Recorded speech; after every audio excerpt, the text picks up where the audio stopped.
Bonjour à tous. Je pense qu'aujourd'hui, pour la plupart, vous êtes familiers avec la notion d'angle décrit en degrés. Alors, les degrés, qu'est-ce que c'est? Vous avez peut-être déjà entendu parler en sport, je pense notamment au sport de glisse, de 180 degrés ou 360 degrés. 180 degrés étant un demi-tour et 360 étant un tour complet. Si je vous donne un angle, par exemple, ici, je vais vous dire que cet angle-là fait à peu près 30 degrés. Si je vous dessine un angle droit c'est 90 degrés, il se symbolise avec le petit carré dans l'angle. 180, comme je vous disais juste avant, c'est un demi-tour. Donc ici on a 180 degrés. Et un 360, c'est un tour complet. Donc ici 360 degrés.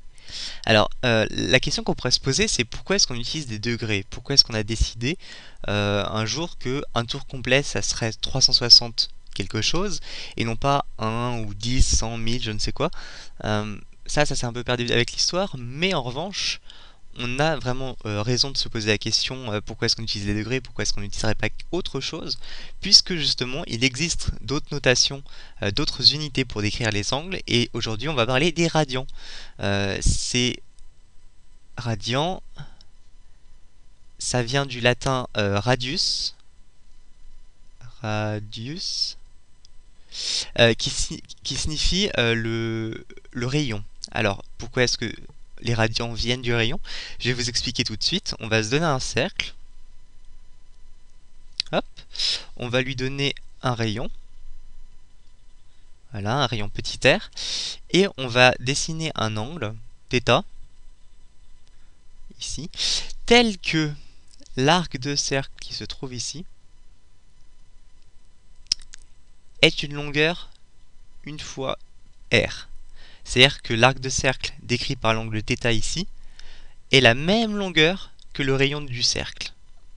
Alors, lorsqu'on a cette condition qui est vérifiée, on a θ est égal à 1 radian. Voilà, c'est la définition. Je répète, on se donne un cercle de rayon r, on trouve un angle θ tel que l'arc de cercle décrit par l'angle vaut r. Alors, qu'est-ce qu'on va se poser comme question? On va se poser, d'accord, très bien, on sait combien ça fait un radian, mais que fait un tour complet? C'est-à-dire ici on l'avait en degrés, ça faisait 360. Qu'est-ce que ça donne en radian? Ben c'est simple, on va se donner un autre cercle. Oups, c'est un peu moche mais c'est pas grave. On va se donner un rayon R. On va se donner un angle θ qui est là pour décrire l'intégralité du cercle. Donc ça faisait 360 degrés, on va chercher ce que ça fait en radian. Voilà, θ. Alors la question qu'on va se poser, c'est, on va avoir à peu près le même raisonnement qu'ici. Donc ici, je répète, on avait un angle θ qui valait 1 lorsque l'arc de cercle décrit par l'angle valait une fois le rayon. Ça signifie que là, on aura un angle qui vaut θ lorsque l'arc de cercle décrit par le rayon, qui est le cercle entier, vaut θ fois le rayon. Et combien ça fait la circonférence d'un cercle? Ça, vous avez dû le voir en géométrie. La circonférence d'un cercle, c'est égal à 2π fois le rayon. Ce qui signifie que mon angle θ ici, vaut 2π radians. Pourquoi? Parce que l'angle θ vaut 2π radians, puisque l'arc de cercle, qui est en fait le cercle complet, décrit par l'angle θ, vaut 2π fois le rayon du cercle. Alors, je vais vous noter la relation au centre, là, pour que on ne l'oublie pas. On a 360 degrés, et on a ici 2π. Donc 2π radians. C'est la seule chose dont vous devez vous souvenir. Tout ce qu'on va voir, toutes les autres relations qu'on va voir juste après ou qu'on a pu voir avant, c'est pas forcément pratique de s'en souvenir. Vraiment, la seule chose qu'il faut retenir, c'est que un cercle complet, un tour complet, ça vaut 360 degrés en degrés et ça vaut 2π en radians. Alors, à partir de ça, on peut trouver deux choses. On peut trouver premièrement combien fait 1 radian en degrés. Pour cela, on va diviser de chaque côté par 2π et ça va nous donner 1 radian vaut 360 sur 2pi degrés, c'est-à-dire ça vaut 1 radian vaut 180 sur pi degrés. De l'autre côté, on va trouver combien fait 1 degré en radian. Pour cela, on divise de chaque côté par 360. On a donc 1 degré vaut 2pi sur 360 degrés, ce qui explique... pardon, par degré, radian. J'écris des bêtises. 2pi sur 360 radians, ce qui signifie que 1 degré vaut pi sur 180 radians. Voilà, alors on a trouvé deux relations là, qui vont être assez utiles pour passer d'une notation à l'autre, mais encore une fois, c'est celle au centre que vous devez mémoriser.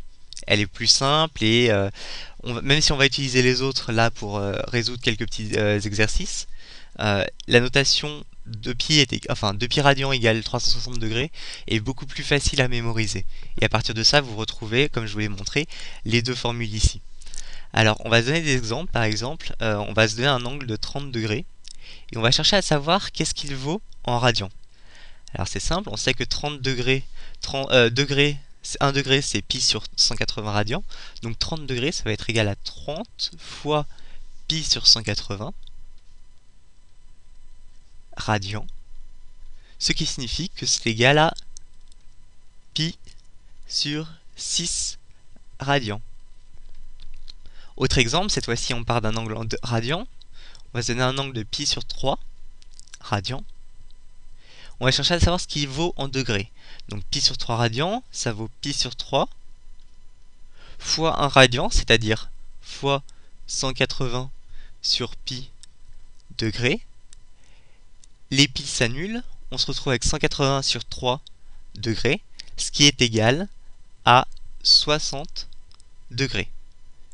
Troisième exemple, on va prendre un angle, cette fois-ci on repart des degrés, un angle de 45 degrés. On va chercher à savoir ce qu'il vaut en radians.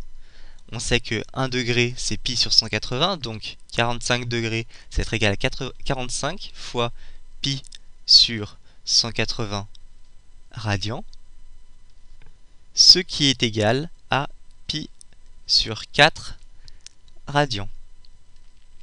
Enfin, dernier exemple, on va se donner cette fois-ci un angle négatif. Alors je vais vous le dessiner juste après pour que vous voyez ce que j'appelle un angle négatif, parce que si je vous le dessine maintenant, vous allez tout de suite trouver la réponse sans faire les calculs, ce serait dommage. Donc on va se donner un angle de moins pi sur 2 radians. Moins pi sur 2 radians, qu'est-ce que ça fait? Ça fait moins pi sur 2 fois 1 radian, c'est-à-dire 180 sur pi degrés, ce qui est égal à moins 90 degrés.